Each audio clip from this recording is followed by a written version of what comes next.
네, 앞에서는 이제 CNN의 아주 기초적인 그런 구성들, 모듈들, 얘네들이 뭐 어떻게 생겼고, 어떻게 계산하는 거고, 그리고 어떤 기능이 있다 정도 아주 추상적으로 배웠는데, 이제 여기서는 좀 CNN의 간단한 역사에 대해서 아주 기본적인 부분들 좀 다루도록 하겠습니다. 네. 그래서 기본적으로 이미지넷이랑 그리고 VGC 그리고 레스넷, 레지듀얼 커넥션 이렇게 이 정도만 설명을 하려고 해요. 그래서 많은 이제 딥러닝 모델들이 막 연구가 되고 있죠. 근데 문제는 이제 그 모델들이 어떤 모델이 더 좋은지를 평가하는 게 사실 쉽지 않습니다. 그래서 어떤 그런 동일한 그런 이제 그 어떤 네트워크가 좋다라는 거를 이제 나타낼 그런 측정치가 필요하겠죠. 공통된 매트릭이 필요하겠죠. 그래서 그러려면 공통된 데이터가 있어야 되고 공통된 측정 매트릭이 필요한데 그 데이터가 사실 되게 비쌉니다. 모으는 게 되게 쉽지 않습니다. 그래서 이런 부분들이 이제 나온 게 이제 이미지넷이라고 어, 그런 이미지들을 이제 모아가지고, 이제 120만 장? 이거는 이제 1, 2년도 기준이에요. 예, 계속해서 생기고 있고요. 1, 2년도 기준으로 이제 120만 장, 그리고 1000개 클래스, 카테고리로 이제 분류가 된 이 데이터들을 모아서 이제 무료로 제공을 하고 있어요. 학습을 하도록. 네, 1, 2년도 이전에는 이제 사람에 훨씬 못 미치는 성능들을 보이고 있었습니다. 이 부분은 이제 딥러닝을 사용한 게 아니고요. 기존에 컴퓨터 비전 방식을 사용해서 하던 모델들인데요. 그런데 1, 2년도에 이제 알렉스라는 분께서 이제 처음으로 딥러닝을 가지고 이제 처음은 아니죠. 그러니까 처음으로 성능을 이제 유명해진 게 이때 계기로 이제 했었는데 이제 이분이 만들면서 딥러닝을 가지고 이제 아주 그 전에 비해서 압도적인 퍼포먼스를 보여주면서 이때부터 이제 거의 이미지 비전 쪽, 컴퓨터 비전 쪽 분야에서 딥러닝이 아주 대세로 자리를 잡게 됩니다.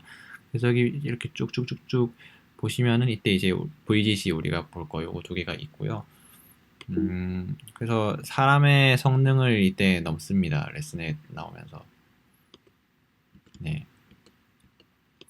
그래서 이건 이제 알렉스넷이고요. 보시면은 그 당시는 이제 GPU 메모리 용량이 작아서 이제 그 네트워크 구조를 두 개로 나눴던 걸 볼 수 있어요. 네. 또 나중에 이 메모리 나눴던 게 이제 성능에 도움이 되더라 뭐 하는 그런 논문도 있어요. 셔플렛이라고 혹시 관심 있으면 찾아보면 좋을 것 같아요. 네, 그래서 이거는 뭐냐면 컨볼루션 레이어를 이제 비주얼라이제이션 해보는 부분이에요. 이제 제트넷이라는 그런 부분인데, 요거는 이제 여기서 확인할 거는 뭐냐면, 이 필터들, 레이어가 깊어지면 깊어질수록 좀 더 복잡하고, 더 하이 레벨의 어떤 특징들을 잡아낸다라는 것들을 좀 확인하고 넘어가시면 좋을 것 같아요. 네, 그리고 어쨌든, 그래서 VGC넷을 좀 우리가 보려고 하는데요. 이 VGGNet은 그 당시 2등이었어요. 1등이 아니고 그 당시 14년도에 2등이었는데 그 1등 구글넷에 비해서 훨씬 더 심플하고 구조가 간단해서 연구하는 사람들이 이제 좀 많이 사용했던 모델이거든요.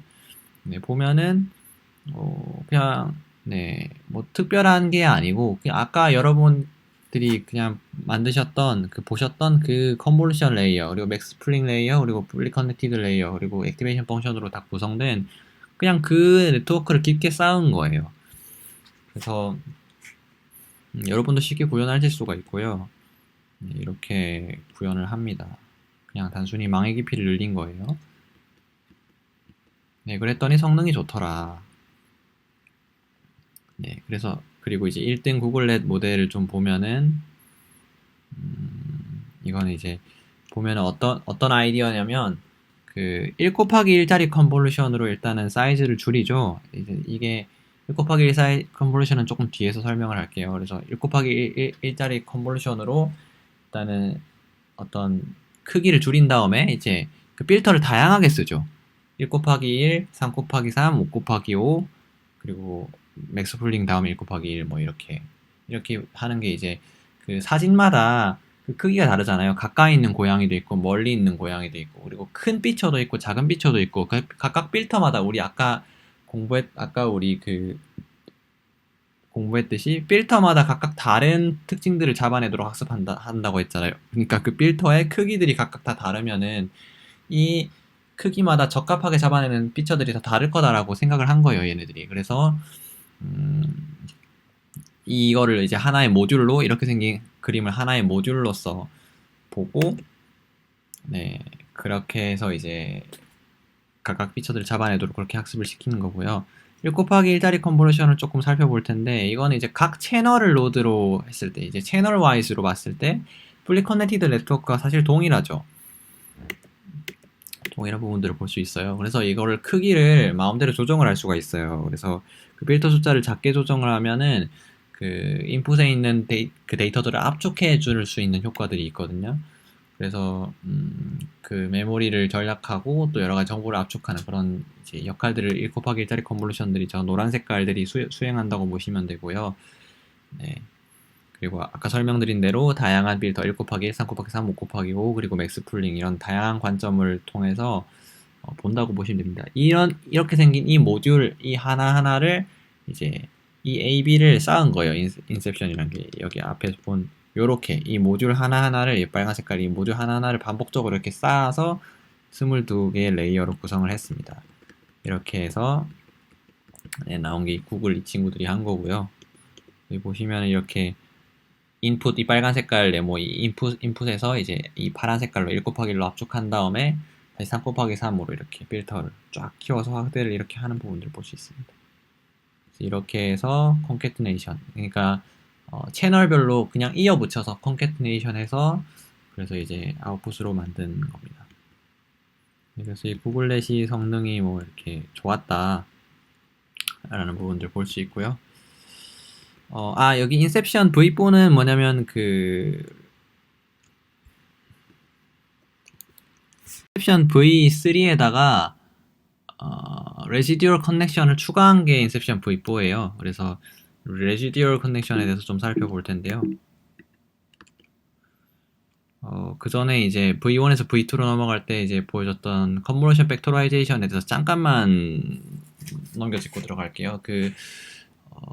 보시면은 이 필터를 다양하게 구성을 했지만 사실 5 곱하기 5짜리 필터가 커버하는 이 리셉션 필드랑 이 3 곱하기 3짜리 두 개가 커버하는 리셉션 필드가 동일합니다. 패딩을 안 넣는다고 가정했을 때요.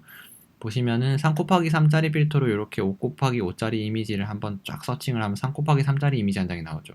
여기다가 3 곱하기 3짜리 필터를 한번 서칭을 하면 한번 쭉 이렇게 컨버전 연산을 하면 한 개가 나오겠죠. 그래서 5 곱하기 5짜리 한 개 하는 거나 3 곱하기 3짜리 두 개 하는 거나 리셉티브 빌드는 동일합니다. 그리고 일반적으로 층을 깊게 할 때 더 표현의 가짓수가 다양한 부분들을 알 수가 있어요. 그래서 이 5 곱하기 5짜리를 3 곱하기 3 두 개로 이렇게 만드는 부분들을 볼 수 있어요. 그리고 또 이게 나중에 어떻게 되냐면 3 곱하기 3짜리 필터는 사실 3 곱하기 1짜리 필터 한 번을 적용한 거랑 1 곱하기 3짜리 필터 한 번을 적용한 거라 동일하죠. 그래서 3 곱하기 1짜리 필터를 적용해서 나온 아웃풋에다가 3 곱하기 1짜리 1 곱하기 3짜리 필터를 하나 적용하면 이제 한 개가 나오겠죠. 그래서 요거 두 개로 또 쪼갤 수가 있어요. 그래서 컨볼루션 팩토라이제이션 할 수 있다. 그런 것들을 좀 알면 좋을 것 같아요. 그래서 방금 얘기한 이제 레지듀얼 넷에 대해서 레지듀얼 커넥션에 대해서 좀 봅시다. 우리가 앞에서 봤듯이 층을 깊게 하면 깊게 할수록 성능이 좋아졌죠. 근데 사실 무조건 층을 깊게 하고 노드 수를 늘린다고 해서 다 좋은 건 아니에요. 말씀드렸다시피 오버피팅 문제가 발생을 하고요. 또 층이 너무 깊어지면 그 밑까지 그레디언트 전달이 안 됩니다. 그래서 학습이 잘 안 되는 부분들을 볼 수 있어요. 네트워크 캐퍼시티가 문제가 아니고 학습이 안 되는 부분들이 문제인 거죠. 다 외워버리는 부분들 그리고 그레디언트 전달이 잘 안 돼서 학습이 잘 안 되는 부분들 뭐 그런 부분들입니다. 그래서 이제 레스넷 저자들이 생각해낸 게 이제 레지듀얼 커넥션이라는 부분인데요. 뭐냐면 그냥 더하는 거예요. 아이덴티티 펑션을 넣어서 그 값을 이제 더해주는 거죠. 이렇게 되면 사실 간단한 아이디어인 것 같지만 굉장히 이 간단한 아이디어를 추가함으로써 굉장히 층을 깊게 쌓아도 학습이 잘 되도록 만들었습니다. 이제 보면은 일단은 만약에 이 레지듀얼 커넥션이 없다고 칠 때 이 fx는 사실 굉장히 한 레이어가 거쳤을 때 변화되는 변화되는 게 변화량이 굉장히 클 수 있죠. 완전히 다른 시그널이 될 수도 있어요. 근데 이 x를 추가해주면 기존에 얘가 메인이고 얘가 약간 변화되는 변화량이라고 생각을 해봅시다. 그러면은 이제 기존의 그 값을 유지를 하면서 어떤 추가되는 어떤 학습들은 그 변화량에 대해서만 학습을 해서 좀 변화를 더해주는, 그렇게 되면 굉장히 이제 변화하는 그 양 자체가 적게 변하겠죠. 그러니까 레이어마다의 어떤 연관성이 완전히 틀어지거나 망가지는 일들이 많이 없어집니다. 그 어떤 그 네트워크의 공격, adversary example이라고 하는 부분들이 있는데, 어떤 그 네트워크에 대한 공격에서도 조금 더 내성을 가지고 있는 부분들, 로버스트한 부분도 있고요. 또그 그레디언트가 이제 학습이 될 때 보통 이렇게 그 값이 그레디언트가 쭉 내려오다가 층이 너무 깊으면 점점 이 그레디언트가 소실돼서 유실돼서 그 거의 아웃풋에 가까운 레이어들은, 아니다, 그 인풋에 가까운 레이어들은 그 내려오는 학습의 영향력을 점점 적게 받게 되면서 이제 학습이 점점 어려워집니다. 근데 이렇게 그 레지듀얼 커넥션을 딱 연결을 해주면 그레디언트가 이쪽을 타고 넘어오면서 밑으로 전달이 쭉쭉 잘 되죠. 그래서 학습이 원활하게 되는 그런 부분들이 있어요. 네, 그래서 무려 152층까지 쌓아도 학습이 잘 된 부분들이 있고요. 여기서는 이제 34레이어 정도 쌓은 걸 보여주네요. 네, 그래서 152레이어까지 이렇게 쌓아도 학습이 잘 되더라.